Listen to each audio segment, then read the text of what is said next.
안녕하세요. 법제화 실천 기초연금법 강의를 시작해 볼게요. 기초연금법은 여러분들이 지금 화면에서 보다시피 31조밖에 되지 않는 짧은 법에 해당이 되죠. 2014년도에 이제 제정이 됐는데 그 이전에는 기초노령연금이라는 이름으로 그 노인들에게 저소득 노인들에게 어, 그 소득을 보충해 주던 그런 형태가 있었는데 박근혜 대통령이 이제 모든 노인에게 다 기초연금을 제공하겠다라고 하면서 당선이 됐죠. 물론 전체 노인에게 다 주는 걸로 결정되지는 않았고 일정 그 소득 수준 이하의 사람들만 그 연금을 받도록 되어 있는데 우리가 연금이라는 이름은 그 이전에 국민연금이라는 게 있잖아요. 근데 국민연금은 여러분들이 가장 큰 원리가 뭐였어요? 객출의 원리였잖아요. 근데 기초연금법은 저소득 노인, 여전히 우리가 노인 빈곤율이 굉장히 높은 상황에서는 저소득 노인들을 위해서 만들어진 법이라고 볼 수가 있고, 그래서 여러분들이 5대 보험 안에 법제 책을 보면 5대 보험 안에 들어있지를 않고 공공부조 안에 기초연금이 혹은 장애인연금이 들어있는 걸 좀 볼 수가 있어요. 그래서 개요, 그리고 기초연금의 산정, 그리고 기타의 내용에 대한 얘기들을 진행을 해보도록 할게요. 자, 우리가 기출 문제로 제일 먼저 한번 살펴보면 기초연금법의 내용으로 옳은 것을 모두 고른 것은 이라고 되어 있어요. 그래서 기억, 니은, 디귿, 본인과 배우자가 모두 수급권자인 경우에는 해당하는 금액을 감액한다. 근데 100분의 20인가 그 감액에 대한 부분, 그리고 기초연금 수급권자의 권리를 몇 년간 행사해야 하는가, 시효가 이제 완성으로 소멸하는 것, 과연 3년인가, 그리고 기초연금 수급자가 이따 이제 뒤에서 여러분들이 나오겠지만 수급권을 상실하는 것과 수급권이 정지되는 것을 구분을 해야 되는데 지금 이 문제가 어떻게 보면 여러분들이 이 연구법에서 알아야 될 상당히 중요한 얘기들을 다루고 있어요. 그래서 여기 상실하는 것, 그리고 또 3년간, 또 100분의 20이라는 것 정도를 조금 알아야 되는 것 같아요. 그래서 이게 과연 맞는가? 여러분들이 한번 풀어보도록 하고요. 답은, 답은 이따가 풀어보도록 하고요. 이제 개요에 대해서는 자, 우리가 목적에서는 무엇 때문에 만들어졌는가라고 했을 때 아까 얘기했듯이 기초노령연금법이라는 게 있다고 했죠. 있었다고 그랬는데 2014년에 기초연금이라는 이름으로 만들어졌어요. 그래서 노인들 하위 70%의 노인에게 지급을 하도록 되어 있고요. 결국은 노인이 빈곤율이 좋아지지 않고 또 계속 빈곤 문제가 아직 해결되지 않은 상황에서는 기초연금이 없으면 노인들이 생활할 수 없는 노인들이 상당수 존재하다 보니까 일정 소득 이하인 사람들에게 선별적으로 보편적이 아니라 선별적으로 이 연금을 지급하도록 했죠. 그래서 안정적인 소득 기반이라는 것이 가장 큰 목적이라고 좀 볼 수가 있어요. 그리고 용어는 뭐 특별한 거는 없는데 기초연금 수급권, 수급권자, 수급자 뭐 구분하는 건 어렵지 않겠죠, 이제. 그리고 이제 소득 인정액도 여러분들이 여러 번 본 거를 기억할 거예요. 그래서 소득 평가액하고 재산의 소득 환산액을 합한 금액, 그것이 소득 인정액이다. 그것이 이제 특정 액수 이상인 경우에는 기초연금을 받지 못하게 되어 있죠. 그래서 뭐 이따가 조금 나오지만 받는 사람들이 있고 받지 못하는 또 상당수의 사람들이 그 부분에 대해서는 조금 불만을 가질 수 있는 그런 소지가 있죠. 그래서 상당 부분의 예산이 많이 들어가고 있는 노인복지 영역에서도 이 부분에 예산이 많이 들어가고 있는 걸 좀 우리가 알 수가 있죠. 그래서 용어의 정의는 뭐 소득 인정액 정도 알면 될 것 같아요. 그리고 국가하고 또 지방자치단체의 어떤 책무를 4조에서 얘기를 하고 있는데 이제 강행 조항이에요. 그래서 필요한 수준이 되도록 국가와 지방자치단체는 노력을 해야 한다라고 되어 있고 특히 이제 돈이 중요한 거잖아요. 재원이 어디에서 마련돼야 하는가에 대한 부분인데 국민연금 기금에서 이 기초연금, 연금이라는 이름이 붙어 있기 때문에 기초연금 지급을 여기에서 재원으로 사용하면 안 되는 거죠. 우리는 이제 여기는 국민연금 같은 경우는 객출의 원리를 이용을 했는데 기초연금에서 이 재원을 거기에서 가져온다고 하면 국민연금 낸 사람들은 상당히 불만을 가질 수가 있죠. 그래서 사용할 수 없도록 되어 있고요. 그리고 기초연금 지급에 따라서 계층 간 소득 역전 현상, 이제 바로 이것이 공공부조의 의미를 갖는다고 좀 볼 수가 있죠. 그래서 이게 발생하지 않고 우리가 최저생계비를 보장을 하는 데 있어서 그 돈이 일반적으로 버는 돈보다 더 많으면 우리가 일할 의욕이 떨어지잖아요. 그런 것처럼 우리가 내고 받는 국민연금보다 기초연금이 더 많아버리면은 근로 의욕은 굉장히 떨어질 수밖에 없죠. 그래서 여기 이제 참고사항으로 한번 2019년도 기준으로 가져왔는데 기초연금을 받는 사람, 또 국민연금을 받는 사람 기준으로 봤을 때 기초연금을 받는 사람이 그것만 받는 사람이 40%, 둘 다를 받는 사람이 26.7%, 그리고 기초연금 못 받고 국민연금만 받는 사람 15.9% 소득이 이제 많은 사람이겠죠. 그리고 이제 특수직역에 해당되는 사람은 국민연금도 이제 기초연금도 받지 않는 이런 대상자들이 있죠. 그래서 이 지금 여기에 해당되는 사람들이 거의 32% 가량이 해당이 되고 국민연금 자기가 낸 사람도 소득이 국민연금이 워낙 작기 때문에 기초연금도 받을 수 있는 거가 되겠죠. 이분들은 아마 점점 줄어들 거라고 봐요.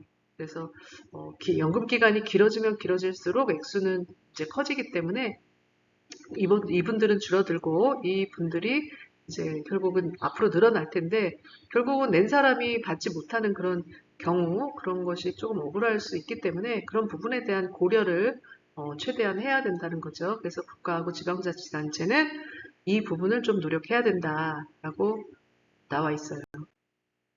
자, 그리고 이제 두 번째는 연금에 대한 사항인데 결국은 연금이라고 보기에는 아직 연금이라는 이름이 붙었지만 우리가 기초적인 소득이다라는 의미에서 연금을 이름을 붙인 거지 우리가 국민연금의 연금은 아니란 말이에요. 근데 지자체도 재정을 부담하도록 되어 있는데 이제 점점 2023년도 4.81%까지 지금 한 4년 사이에 두 배가 넘게 지금 여기에서 여기까지 가는데 두 배가 넘게 증가했던 걸 볼 수가 있죠. 그래서 그 2024년도가 그 노인 인구 1,000만 명이 넘었고요. 그리고 또 2025년도에는 노인 인구 비율이 20%가 넘어요. 그러면 초고령 사회가 되는 거잖아요.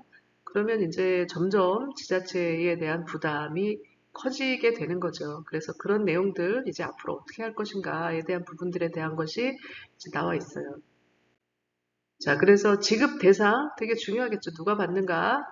자, 그리고 65세 이상인 사람, 일단 연령 기준은 65세라는 거예요. 그리고 소득 인정액이 선정 기준액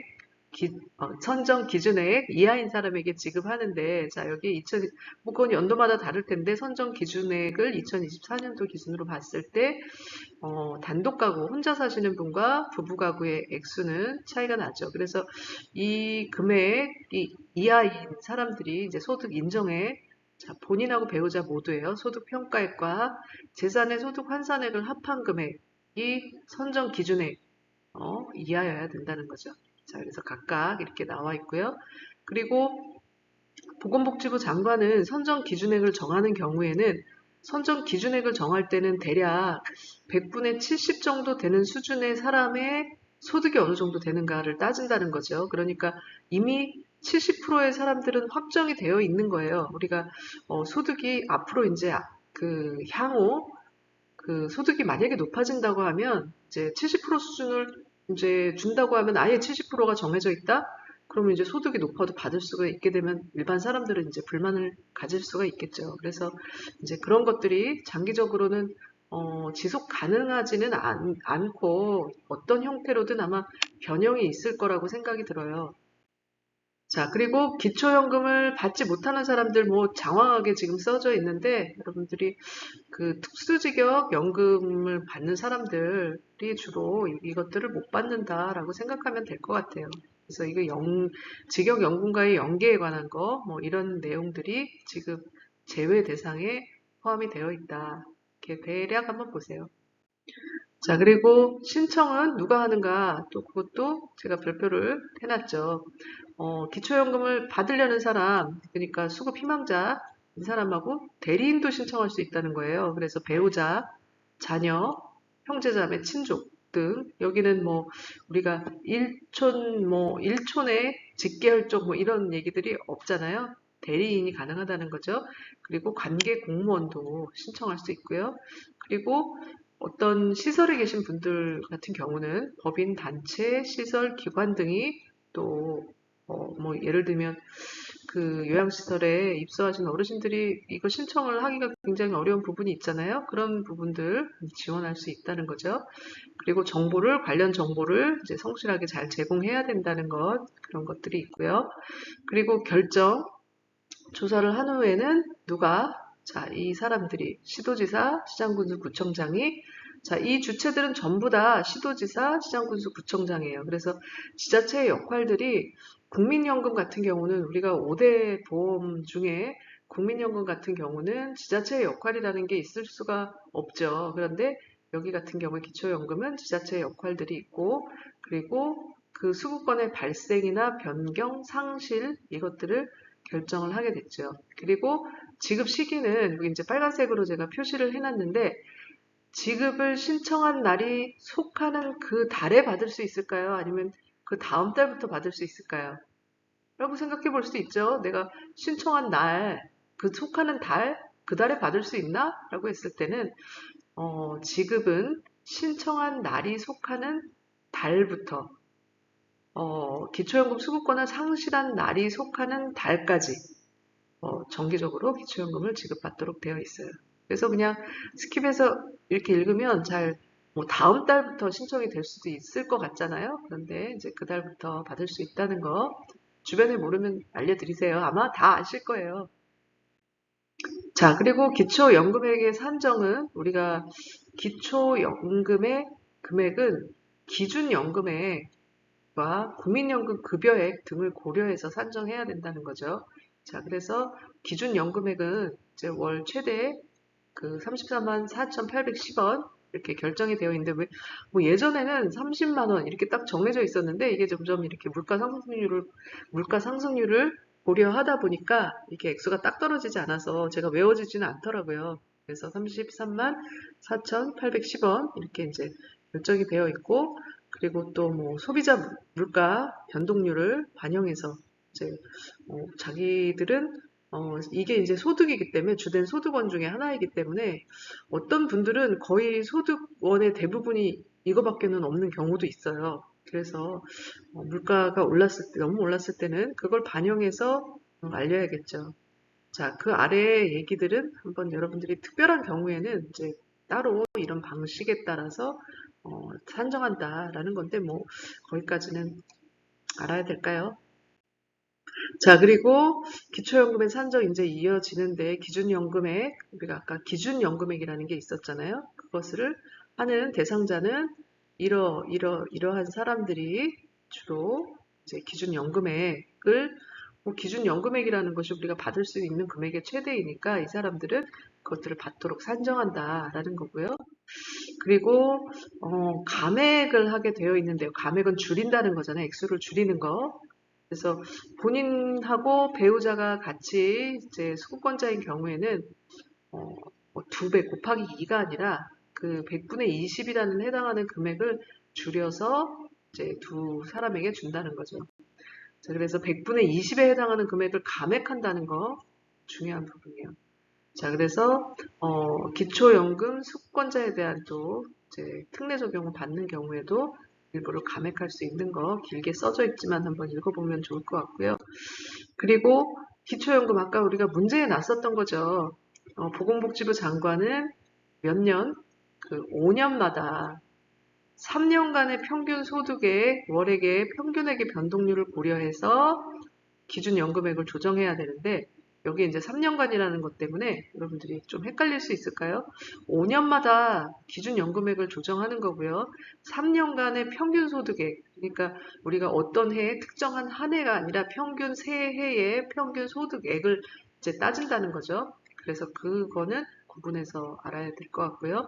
그리고 적정성 평가를 할 때는 기초연금액이 적정한가에 대한 평가는 당연히 빈곤 실태조사, 이제 빈곤이 낮은 경우라면 이제 더 이상 점점 이 부분들은 줄여 나가야 되겠죠. 공공부조의 성격을 띠는데 70%의 사람을 준다라고 하면 일반 사람들이 그 저소득층 그리고 최저생계 부조를 하는 사람들이 70%다라고 하면 일반 30%는 근로 의욕이 있겠어요? 그러니까 이제 점점 노인 빈곤이 줄어들게 되면 이 부분도 줄어들 거라고 생각하고 그리고 기초연금이 차지하는 비용이 많은 만큼 장기적인 재정 소요에 대한 전망을 같이 해야 될 거라고 이제 여기서 평가를 하고 있죠. 그래서 자, 그리고 이제 비용의 분담에 대해서는 일단은 이제 파란색 표시를 해놨는데 국가가 일단 대부분을 이제 부담을 하죠. 100분의 40에서 90 범위 이하에서. 그럼 나머지는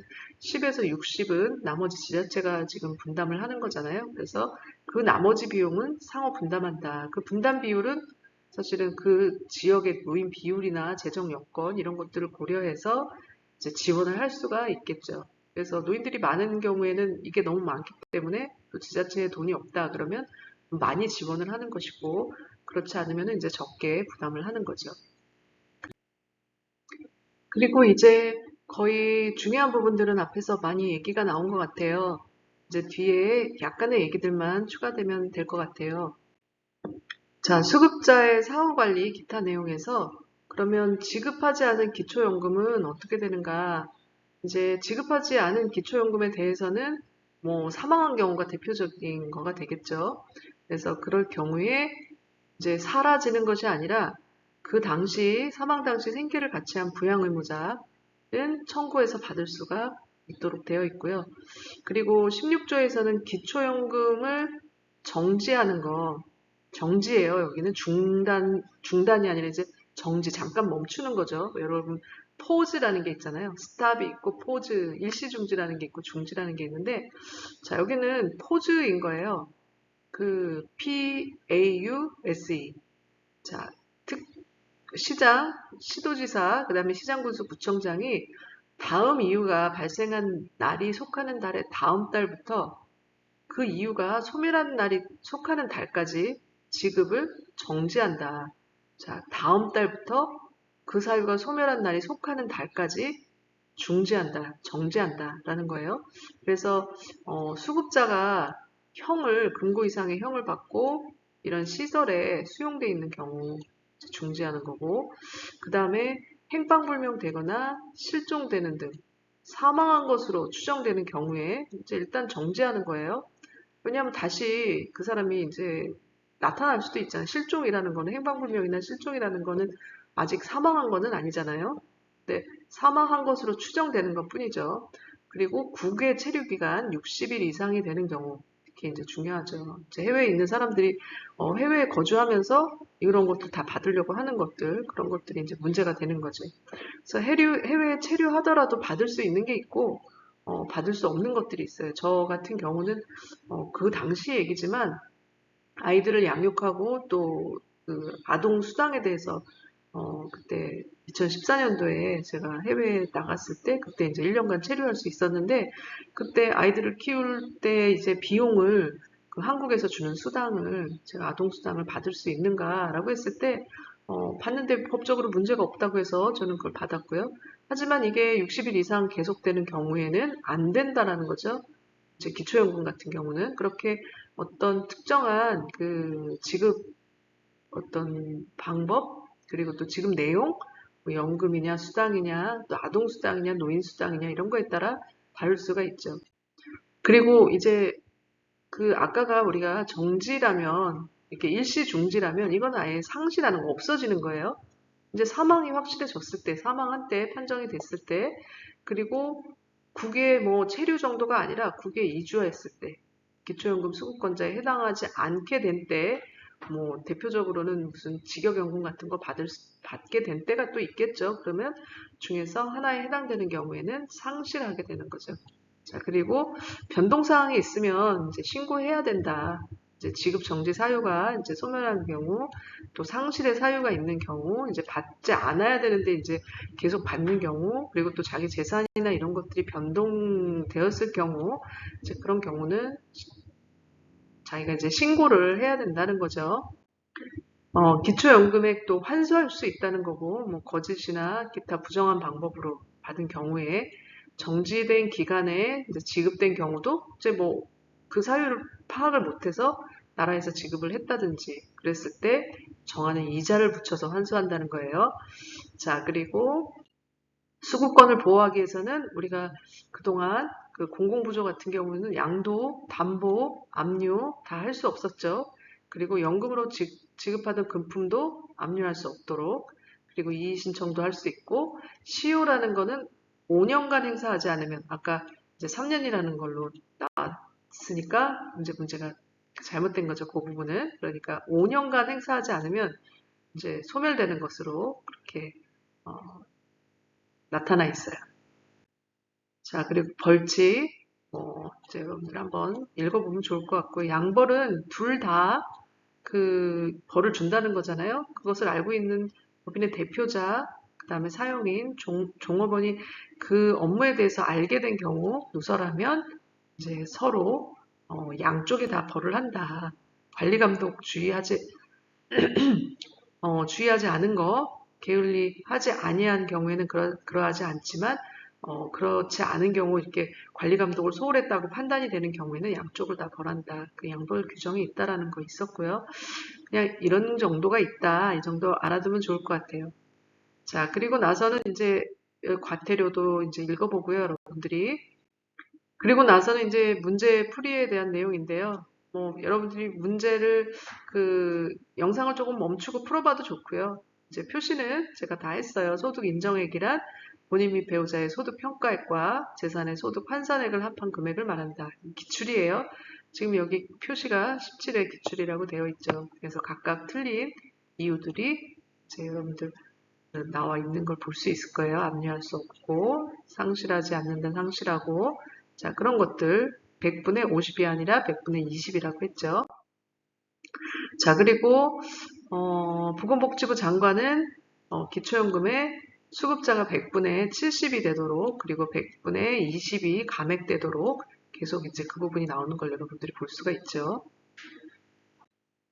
또 19회에 나온 문제도 역시 상당히 유사한 부분으로 좀 볼 수가 있죠. 몇 세 이상 그리고 또 몇 세 이상 사람 중에 몇 분의 몇이 되도록 하는가 반복적으로 문제가 나오고 있죠. 65세 이상인 거는 여러분들하고 얘기를 했고 70세는 한 번도 나온 적이 없어요. 그러니까 65세 65세 기준으로 하고 100분의 몇이 되도록 100분의 70이 되도록 하는 거. 어려운 문제는 아니었어요. 그래서 아까 몇 가지 강조했던 얘기들을 여러분들이 기억을 한다면 충분히 풀 수 있었던 그런 문제라고 생각이 들고요. 자, 그리고 기초연금법상 아까 지급 정지 사유라고 했어요. 자, 우리가 상실이나 우리가 그 지급 정지가 아니라 포즈가 아니라 그 아예 상실하는 거 그렇게 구분을 조금 해야 될 것 같아요. 자, 그러면 이 중에서 여러분들이 멈추고 한번 문제를 풀어보세요. 뭐 이상의 형을 선고받고 시설에 수용되어 있는 경우, 또 행방불명되거나 사망으로 추정되는 경우, 국적을 상실한 때 60일 이상 지속되는 경우. 자, 몇 번인가요? 우리가 국적을 상실했을 때는 아예 이제 상실되는 거죠. 우리가 기초연금을 받을 수가 없는 거겠죠. 그래서 답은 가, 나, 라. 그래서 니은 같은 경우가 조금 헷갈릴 수 있어요. 사망한 것으로 추정되는 것과 사망한 거는 이제 다르다고 앞에서 제가 구분해서 얘기를 했잖아요. 그러니까 이 정도 문제를 풀면 요 부분이 조금 까다로웠을 수 있는데 오늘 수업한 내용을 잘 들으면 아마 풀 수 있는 문제가 아니었을까 싶은 생각이 들어요. 자, 그래서 여기까지 그 기초연금은 강의를 마치고요. 여러분들 책으로 한번 또 부족한 부분들은 한번 더 살펴보면 좋을 것 같고요. 이 정도 강의하면 여러분들 문제 풀 수 있지 않을까 그렇게 생각이 되네요. 강의 마칠게요.